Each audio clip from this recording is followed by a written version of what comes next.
Sunday का दिन और प्राकृतिक की गोद में बैठे हैं हम लोग। And today I am sitting with the most renowned neurosurgeon of Kumaon region, doctor Amit Deval sir. Hello sir. Hello. हमारी जनता को सर अपना एक छोटा सा इंट्रोडक्शन दीजिएगा सर। मेरा नाम डॉक्टर अमित देवल है। मैंने अपना MBBS और MS जनरल सर्जरी यहीं GMC हल्द्वानी मेडिकल कॉलेज से किया है। उसके बाद मैंने अपना MCH न्यूरो सर्जरी जो सुपर स्पेशलिटी होती है वो किंग जॉर्ज यूनिवर्सिटी लखनऊ से किया है, और अभी मैं as a consultant neuro surgeon या मेडिकल कॉलेज हल्द्वानी में अभी काम कर रहा हूँ। बॉस, आपका ये जो मेडिकल सफ़र कैसा रहा है? देखो, चैलेंजेस बहुत होते हैं मेडिकल जर्नी में। पहला चैलेंजेस तो मैं हिंदी मीडियम से पढ़ा हुआ हूँ, तो अब तो ज़्यादा सब बच्चे इंग्लिश मीडियम से पढ़ते हैं। तो 2006 में मैंने MBBS एंटर किया था, तो थोड़ी दिक्कत होती थी इंग्लिश की वजह से, लेकिन धीरे धीरे वो भी मैनेज हो जाती है। बहुत सारा सिलेबस होता है, पढ़ना होता है। फिर MBBS के बाद फिर PG के लिए भी प्रिपरेशन करनी होती है, एंट्रेंस एग्ज़ाम। फिर जब MS जनरल सर्जरी में हम आए तो 4 सीट थी और पेशेंट बहुत ज़्यादा थे, बहुत काम था यहाँ। तो एक जो वो लड़का था वो छोड़ के चला गया था, तो बहुत टफ था। 3-4 दिन में रूम में जाते थे, 3-4 दिन में सो पाते थे, नहा भी नहीं पाते थे 4-4 दिन तक। फिर उसके बाद मैंने MCH न्यूरो सर्जरी करी, वहाँ गया तो जनरल सर्जरी का 1 महीने का काम न्यूरो सर्जरी के 1 हफ्ते के बराबर था। वहाँ इतना ज़्यादा काम था लखनऊ के GMC में न्यूरो सर्जरी में, बहुत ज़्यादा। तो वहाँ भी ये 36 घंटे का रोस्टर था कि 36 घंटे आप काम करेंगे, उसके बाद 10 से 12 घंटे आराम करने को मिलेंगे। 3 साल यही चलता रहा। तो चैलेंजेस तो बहुत थे, लेकिन हिम्मत करो तो हो जाता है सब। So boss, what inspire you to choose this branch? देखो, मेरा पहले से ही सपना था कि मैं जनरल सर्जन बनूं। जब मैं जनरल सर्जरी यहाँ कर रहा था तो सेकेंड ईयर में यहाँ से न्यूरो सर्जन जो थे हमारे मिथिलेश पांडे सर और पवार सर, वो छोड़ के चले गए थे। तो मैंने देखा कि सब कुछ मैनेज हो जाता है, लेकिन जैसे ही कोई न्यूरो का कंपोनेंट, हेड इंजरी, कोई भी न्यूरो सर्जिकल पॉइंट आता है तो फिर उस पेशेंट को कोई टच नहीं करता कि न्यूरो सर्जन ही देखेंगे। तो यहाँ से बहुत सारे पेशेंट को हमें रेफ़र करना पड़ता था। बाकी सारी स्पेशलिटी जो सर्जरी की थी वो एक जनरल सर्जन मैनेज कर लेता था, लगभग प्राइमरी ट्रीटमेंट भी हो जाता था। तो मुझे लगा कि अगर कुछ करनी है सुपर स्पेशलिटी तो फिर यही Neuro ब्रांच people. करनी चाहिए।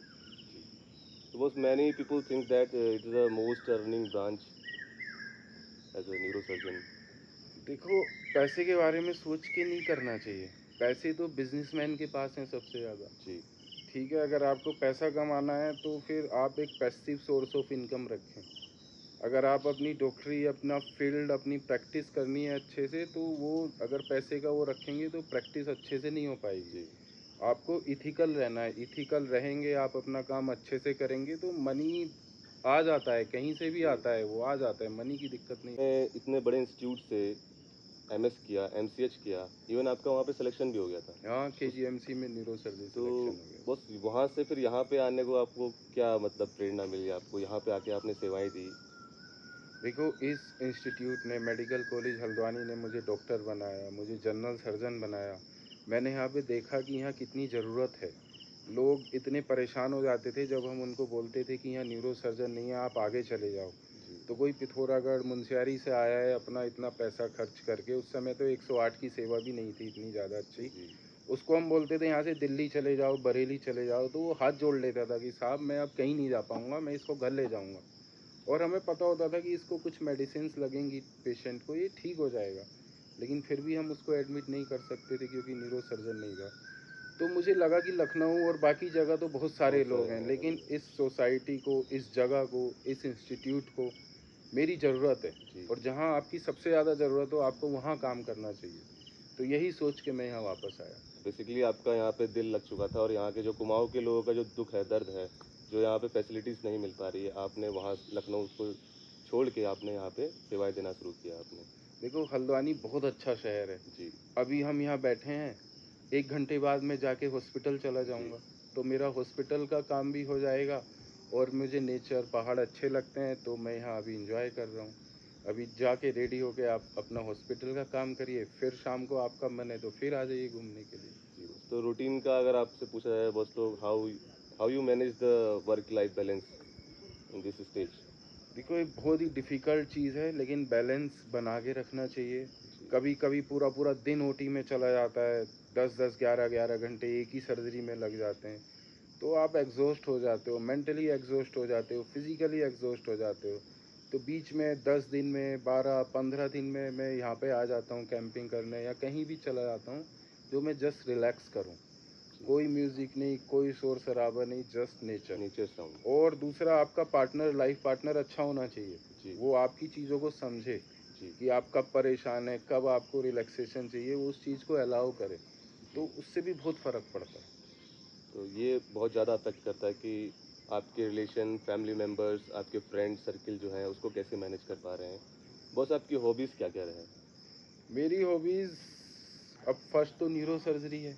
न्यूरो सर्जरी में मैं चाहता हूँ कि मिनिमल इन्वेसिव तरीके से करूँ। जी। पेशेंट का इंसिजन जो चीरा है उसका कम से कम लगे, कम से कम डैमेज हो, जी। जल्दी से जल्दी मेरा पेशेंट ठीक हो जाए। उसी में मैं और ज़्यादा पढ़ता रहता हूँ, रोज़ रात को पढ़ता हूँ और कोशिश करता हूँ कैसे इम्प्रूव करूँ चीज़ों को। जी। दूसरा फिर ऑफ रोडिंग, कैंपिंग, ये मेरी गाड़ी है, पूरा जी। सेटअप ये बनाया हुआ बॉस है। आपने काफ़ी ज़्यादा एकदम मॉडिफाइड करके, और ये हर कंडीशन को मुझे लगता है कि ये सर्वाइव कर जाती है ये। हाँ, ये बर्फ़ पानी सब जगह बढ़िया से काम करती है। ये मैंने जनरल सर्जरी जब मैं कर रहा था तब खरीदी थी, बहुत जी। पुरानी हो गई है। धीरे धीरे मेरे साथ ये भी मॉडिफाइड हुई है, इतनी तो क्या क्या बॉस इसमें इवॉल्व हुई है। मॉडिफिकेशन कराए हैं आपने? इसमें बहुत सारे हैं, कैंपिंग टेंट लगा है, ओनिंग है, टायर्स हैं, सस्पेंशन मॉडिफिकेशन है, इंजन में टर्बो वगैरह बड़ा लगा है। जी। तो बहुत सारी छोटी छोटी चीज़ें हैं। बॉस कहाँ कहाँ ले जा चुके हैं अभी इसको, गाड़ी को? इसको मैं लद्दाख घूम आया हूँ, क्या इससे बात है। स्पीति, हिमाचल पूरा वो घूम आए हैं, ग्रेट। और उत्तराखंड में तो लगभग सब जगह इससे मैं घूम चुका हूँ। तो बॉस, जो आजकल की जो बडिंग डॉक्टर्स हैं उनके लिए क्या मैसेज रहेगा आपका, जो इस ब्रांच को ऑप्ट करना चाह रहे हैं?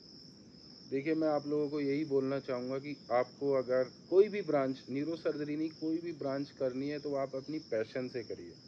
सबका कंफर्ट लेवल अलग होता है। न्यूरो सर्जरी ऐसी ब्रांच है कि वो आपका सब कुछ छीन लेगी।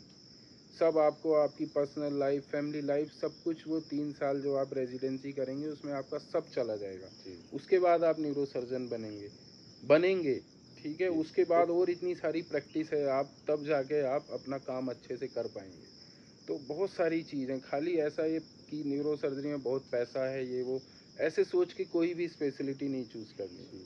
आपकी पैशन होनी चाहिए, तभी आप अच्छे से कर पाएंगे उसको। आपका पैशन, आपका इंटरेस्ट, ताकि फिर वो काम काम नहीं लगेगा, फिर हाँ, वो। आपका उसमें इंटरेस्ट होगा तो आपको वर्कलोड लगेगा ही नहीं बिल्कुल कुछ भी। बिल्कुल बिल्कुल। तो बॉस, आगे अभी आप किस पे वर्क करना चाह रहे हैं? यहाँ के जो हल्द्वानी में आप एज अ, आपको काफ़ी टाइम हो गया है, आपने इतनी सारी सर्जरीज परफॉर्म कर दी गई है, तो अभी आगे आप मतलब क्या लेके चल रहे हैं? क्या आपके मतलब दिमाग में है, क्या फ्यूचर? मेरा ये है कि जो भी सर्जरी हैं उनको हम मिनिमल इन्वेजिव तरीके से कम दूरबीन विधि से, छोटे से छोटा चीरा लगा के हम वो सर्जरी परफॉर्म करें।